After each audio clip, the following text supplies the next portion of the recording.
Alhamdulillah alladzi bi ni'matihi tatimmus shalihat. Asyhadu an la ilaha illallah wahdahu la syarikalah wa asyhadu anna Muhammadan abduhu wa rasuluh la nabiyya ba'dah. Allahumma salli wa sallim wa barik ala nabina Muhammadin wa ala alihi wa ashabihi wa man tabi'ahum bi ihsanin ila yaumiddin, amma ba'. Jamaah Musholla al-Barakah rahimani rahimakumullah. Kembali kita melanjutkan kajian program ilmu syar'i menyambut bulan Ramadan yang suci. Kita masuk kepada pertemuan ke-39, yaitu kita melanjutkan tentang masalah zakat fitrah. Kalau musannif rahimahullah atau hafizahullah berkata penulis kitab ini, yaitu Syekh Dr. Abdul Azim Al-Badawi hafizahullah ta'ala, masrafuha, yaitu yang berhak menerima zakat fitrah, ya, yang berhak menerima zakat fitrah. Maka kata beliau, la tu'ta sadaqatul fitri illa lil masakin. Beliau mengatakan zakat fitrah tidak boleh diberikan kecuali kepada orang miskin. Nah, ini perhatikan ini. Bagi Anda para pengurus zakat, ya, jadi zakat fitrah itu diberikan kepada siapa? Orang miskin. Jadi bukan orang kaya, meskipun Anda termasuk panitia mengumpulkan zakat fitrah. Ya, ini terkadang keliru sebagian pengurus masjid. Mereka tak faham, ya, mereka memberikan zakat fitrah itu kepada orang-orang kaya, ya, yang mana orang kaya tersebut misalkan dia menjadi panitia, ya, panitia masalah zakat, atau yang aktif muadzin misalkan. Nah, ini jangan, kecuali kalau mereka memang miskin, ya tidak masalah, ya. Mana dalilnya? Dalilnya adalah liqaulihi sallallahu alaihi wasallam fi hadis Ibni Abbas. Ya, dalilnya adalah sebagaimana di dalam hadis Nabi sallallahu alaihi wasallam dari Abdullah bin Abbas, yang mana Nabi menyebutkan wa tu'matan lil masakin, ya, bahwasanya zakat fitrah itu, ya, adalah sebagai makanan bagi orang-orang miskin. Ya, jemaah, jadi yang berhak menerima zakat fitrah itu adalah orang miskin. Dan siapakah orang miskin itu? Nah, orang miskin itu yaitu apa? Mereka adalah orang-orang yang kebutuhan pokoknya terpenuhi, ya, dan kalau bahasa kita apa? Sengepas, ya. Jadi ada makanan yang dia makan pada hari itu. Ya, dia tidak ada tabungan, ya, mungkin rumahnya juga belum ada, ya, tanah apalagi, ya, hidupnya masih ngontrak atau numpang. Sedangkan kebutuhan pokoknya terkadang terpenuhi, ya, terkadang juga tidak. Intinya dia ada uang pas-pasan, tidak lebih. Nah, ini orang miskin. Walaupun mungkin penampilannya bagus, penampilannya rapi, ya. Kenapa orang miskin itu bukan berarti yang compang-camping pakaiannya, ya, dia berapi, penampilannya rapi, walaupun kendaraannya mungkin sederhana, ya, ini orang miskin. Tapi kalau misalkan dari segi zahirnya rumahnya besar, rumahnya ada, kendaraannya ada, mobil lagi, ya, ada kebun, ya, tidak layak dia, berarti dia bukan orang miskin, berarti tak boleh dikasih apa? Zakat fitrah, ya. Nah, seperti itu jamaah. Nah, ini harus kita pahami. Jadi biar tepat sasaran kita menyalurkan zakat fitrah, ya, seperti itu. Tadi dalilnya bahwasanya Nabi sallallahu alaihi wasallam menyebutkan wa tu'matan lil masakin, yaitu apa? Bahwasanya, ya, zakat fitrah itu diberikan sebagai makanan bagi orang miskin. Nah, bagi Anda yang merasa termasuk, ya, orang miskin, ya, boleh Anda mengambil kalau seandainya ada orang yang hendak memberikan zakat kepada Anda. Tapi kalau Anda tidak merasa, ya, jangan Anda diambil, jangan merasa tidak enak. Nah, seperti itu. Berbeda kalau seandainya apa? Yaitu apa? Zakat mal. Ya, itu ada 7 asnaf, ya, diperbolehkan oleh para ulama, dan tidak di sini kita bahas. Nah, kemudian yang terakhir jamaah, dan ini sebagai penutup pembahasan kita, maka dengan ini selesailah pembahasan kita tentang masalah bekal menyambut Ramadan. ya daripada kitab Al-Wajiz Al-Fiqh Sunnah wal Kitabil Aziz.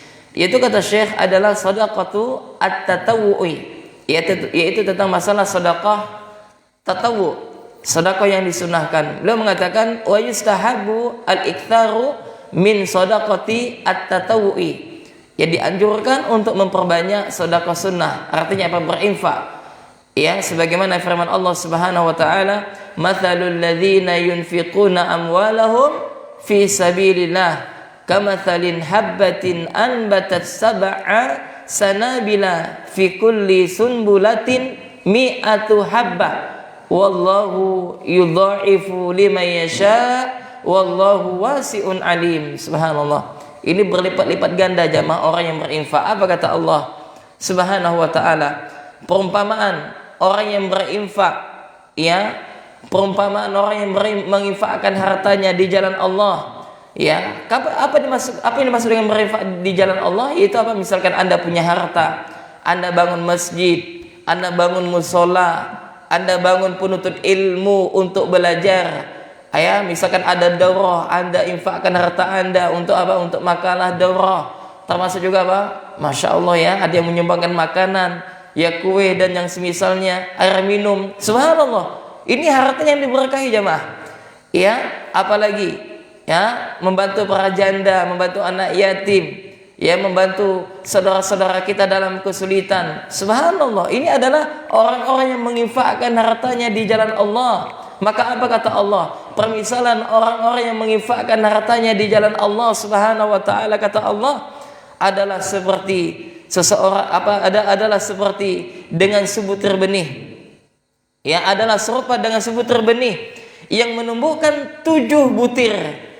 Ya, pada tiap-tiap butir itu 100 biji. Subhanallah. Jadi seakan apa? Berlipat-lipat. Jadi mereka itu apa? Seakan-akan menanam benih-benih kebaikan. Ya, yang mana satu benih itu menumbuhkan 7 butir, ya, atau 7 bulir. Pada tiap-tiap bulir tersebut terdapat 100. Berarti berapa? Berarti 700. Subhanallah. 700 dilipat gandakan. Apalagi bulan Ramadan. Ya, maka kalau bulan Ramadan kalau ada uang, maka berikan orang yang yang berbuka. Ya, termasuk apa? Keluarga kita misalkan. Ya, dengan niat apa? Untuk memberi makan dengan niat untuk memberi makan orang yang berbuka puasa, maka pahalanya lari kepada kita tanpa mengurangi pahalanya. Ya, subhanallah. Apalagi bulan Ramadan Allah lipat-lipat gandakan. Kemudian kata Allah Subhanahu wa taala, wallahu yudha'ifu liman yasha. Ya, yaitu Allah Subhanahu wa taala melipat gandakan balasan bagi siapa yang Allah kehendaki.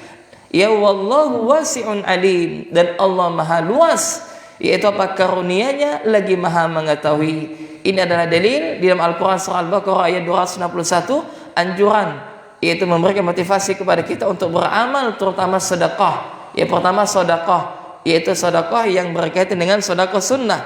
Jadi sedekah apa saja? Ya, dan lihat jemaah, dan ingat bahwasanya Allah lihat itu apa? Bukan jumlah yang kita berikan, tapi apa? Keikhlasan kita.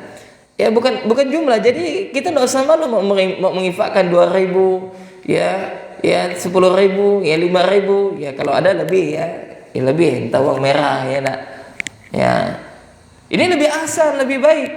Ya, yang mana bulan Ramadan ini adalah melatih jiwa kita untuk bersedekah, memperbanyak berinfak di jalan Allah Subhanahu wa taala. Kemudian di dalam sebuah hadis, ya Nabi sallallahu alaihi wasallam bersabda, wa liqauli Nabi sallallahu alaihi wasallam, ma min yaumi yusbiul ibadu fihi illa malakani yanzilani. Subhanallah jemaah. Jadi kata Nabi SAW, setiap pagi kata Nabi, ya setiap pagi kata Nabi SAW, tidaklah seorang hamba yang dia berinfak di pagi hari, melainkan ada 2 malaikat. Ya, jadi setiap pagi itu apa? Ya, ketika seorang hamba berada di pagi hari, maka ada 2 malaikat. Yang mana malaikat itu mengatakan, yang pertama, fayaqul ahaduhuma Allahumma a'ti munfiqan khalafan. Ya, malaikat yang pertama mengatakan, ya Allah, dia berdoa, ya Allah, berilah ganti kepada orang yang berinfak hari ini. Jadi orang yang berinfakkan hartanya pada pagi hari, maka dia mendapatkan doa malaikat. Apa? Malaikat mendoakan, Allahumma a'ti munfiqan khalafan. Ya Allah, gantilah ia kepada orang yang menginfakkan hartanya yaitu dengan harta yang terbaik. Ya, wa yaqulul akhar, dan malaikat yang lain mengatakan Allahumma a'ti mumsikan talafan. Yang kedua mengatakan, ya Allah, berilah kerusakan kepada orang yang tidak mau berinfak. Nah, ini bagi yang mampu tapi dia tidak mau berinfak. Ya, maka didoakan celaka oleh malaikat. Ya, adapun yang dia ada uang, dia menginfakkan hartanya, maka dia didoakan kebaikan oleh malaikat. Ya, kemudian jemaah yang semoga senantiasa dirahmati oleh Allah Subhanahu wa taala, dalam berinfak ini ada skala prioritas jemaah. Ya, pertama urutannya yaitu apa? Kepada keluarga kita. Istri, anak kita, dan siapapun yang termasuk keluarga kita, ini lebih utama. Yang kedua tetangga dekat kita. Ya, kemudian yang ketiga adalah orang-orang yang soleh dari kawan-kawan kita. Yang keempat adalah orang yang kaum muslimin secara umum. Nah, di dalam berinfak kita lihat-lihat juga. Ya, lebih baik kita cari orang yang soleh, yang taat di dalam beribadah. Ya, tidak merokok, bukan kita bukan apa bahasanya, bukan pilih kasih, tidak ya. Supaya apa? Supaya kita infakkan harta kita itu apa? Kita mendapatkan pahala juga apa? Untuk apa? Karena dia gunakan untuk apa? Untuk ketaatan kepada Allah Subhanahu wa taala. Ya, disebutkan di sini oleh Syekh, wa aulan nasi bi shadaqatil muslimi ahluhu wa dhawu rahimihi. Ya, dan yang lebih utama dalam masalah sedekah ini adalah yaitu sedekah yang diberikan kepada keluarganya dan kerabatnya.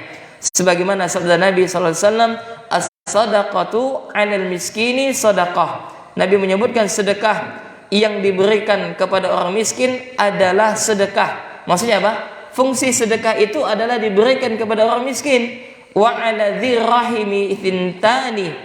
Kemudian kata Nabi SAW, sedangkan yang diberikan kepada kerabat, ya kepada keluarga, maka mempunyai dua fungsi. Yang pertama adalah sedekah, yang kedua adalah wasilatun, yaitu sebagai silaturahmi. Maksudnya apa? Dia mendapatkan dua pahala, double pahalanya.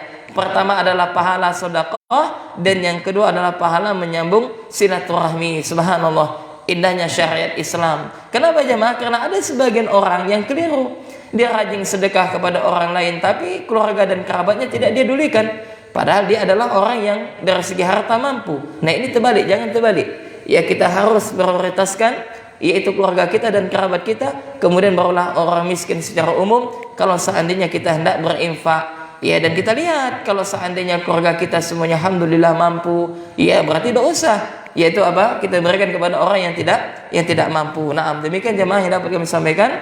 Dan alhamdulillah dengan ini selesai pembahasan kita tentang masalah bekal Ramadan, ya bekal ilmu syar'i menyambut bulan Ramadan, yang mana kita memerlukan waktu sebanyak 39 kali pertemuan. Nah, kemudian jemaah, ya jadi kesimpulannya bahwasanya zakat fitrah itu yang pertama adalah wajib. Ya, bagi setiap muslim, baik laki-laki maupun wanita, baik seorang budak maupun baik hamba sahaya maupun orang yang merdeka, baik yang masih kecil maupun yang sudah tua. Itu kesimpulan yang pertama. Kemudian yang kedua, yang wajib mengeluarkan zakat fitrah ini adalah orang yang menanggung hidup ya anggotanya, misalkan seorang ayah atau seorang suami, ya maka dialah yang menanggung zakat fitrah istrinya dan anak-anaknya. Adapun anak-anak yang belum mampu, tidak memiliki kemampuan, ya dan orang tua yang memang sudah lanjut usia, maka dia dibebankan kepada orang yang menanggungnya. Kemudian kesimpulan yang ketiga tentang masalah penyaluran zakat, tentang masalah yaitu apa? Yang dikeluarkan dari zakat fitrah itu kemarin telah kami sebutkan, ulama khilaf. Ada yang mengatakan dengan makanan pokok semisal beras, dan ada yang mengatakan bolehnya yaitu apa? Dengan uang. Nah, kemarin Anda sebutkan yaitu apa? Bahwasanya yang membolehkan ya yang menggunakan pakai uang adalah, saya ulangi ya, yaitu apa? Salah satunya adalah pendapat Ustadz Abdul Hakim ya, Ustadz Abdul Hakim. Ya, jadi jamaah tidak usah apa namanya bingung karena kemarin saya sebutkan juga Ustadz Yazid. Jadi Ustadz Yazid itu pendapat beliau harus pakai makanan pokok. Nah, kalau Ustadz Abdul Hakim hafizahullah di dalam bukunya Al-Masail ya jilid 11. Ya, kalau ada buku Al-Masail ya karya beliau jilid 11, maka beliau di sana di dalam bukunya menyatakan yaitu apa? Membolehkan dengan pakai uang di dalam kitab beliau dalam buku beliau tersebut ya pada jilid 11 pada jilid 11 ya, kitab Al-Masail, daripada buku beliau jelaskan ya, dan beliau berdalil bahwasanya pada Khalifah Umar bin Abdul Aziz membolehkan masyarakat ketika itu untuk dengan zakat fitrah itu dengan uang ya. Kemudian jamaah ya, kemudian jamaah yang semoga senantiasa dirahmati oleh Allah Subhanahu wa taala. Nah, itu kesimpulan kita. Jadi dalam masalah fikih ini kita harus apa? Berlapang dada. Ya, kalau mau mengambil pendapat yang pakai pakai beras makanan pokok, ya silakan. Dan ini memang ya kita terlepas daripada perselisihan para ulama. Dan kalau mau pakai uang juga silakan. Ya, karena masing-masing ada dalil ya dan ada sandaran kita. Nah, dengan ini selesai pembahasan kita jamaah. Mudah-mudahan ya ilmu yang telah kita pelajari ini bermanfaat dan ingat ya. Naam. Maka dengan ini ya kita sudahi pembahasan tentang masalah fikih menjelang Ramadan, dan insyaallah besok kita membahas ya, kemarin Anda sampaikan akan membahas kitab Riyadhus Shalihin. Maka untuk kitab Riyadhus Shalihin kita tunda dulu, kita ganti membahas tentang kitab Wasfal Jannah wan Nari minas Sahih As-Sunnah wal Akhbar, yaitu tentang masalah surga dan neraka. Ya, kalau terjemahan bukunya itu adalah Rasulullah SAW berkisah tentang surga dan neraka. Ya, jadi kita membahas nanti selama Ramadan membahas tentang masalah apa? Masalah surga jamaah dan masalah neraka. Ya, kita ambil dari buku karya Syekh Dr. Wahid bin Abdul Salam Al-Bali hafizahullah. Yang mana buku ini tipis. Ya, beliau sebutkan yang pertama tentang masalah surga. Apa sih surga itu? Apa saja sih kenikmatan yang Allah janjikan, dan bagaimana neraka, dan begitu sakitnya neraka, ya dahsyatnya api neraka, yang beliau ambil daripada Al-Quran dan Sunnah Nabi Sallallahu Alaihi Wasallam. Insyaallah besok akan kita kaji sampai bulan Ramadan. Ya, kalau seandainya bulan Ramadan tidak selesai, kita lanjut kepada bulan Syawal. Ya, kalau seandainya sudah selesai pada bulan Ramadan, ya maka barulah kita lanjut apa? Kitab Riyadhus Shalihin. Kenapa kita bahas ini jamaah? Tentang masalah surga dan neraka, biar semangat untuk beribadah. Ya, biar kita segera untuk melakukan kebaikan. Ya, biar kita ingat bahwasanya hidup di dunia ini hanyalah sementara. Ya, bahwasanya balasan orang yang bertakwa itu adalah surga Allah yang penuh dengan kenikmatan. Ya, mungkin kita jarang mendengarkan tentang surga, ya enggak. Kenapa? Karena enggak kita kaji mungkin. Nah, nanti insyaallah akan kita kaji secara sistematik. Mudah-mudahan dengan itu memberikan motivasi kepada kita untuk semangat di dalam beramal soleh, dan dengan kita mengetahui tentang bagaimana ngerinya neraka sehingga membuat kita takut untuk bermaksiat kepada Allah Subhanahu wa taala. Nah, demikian yang dapat kami sampaikan, mudah-mudahan bermanfaat.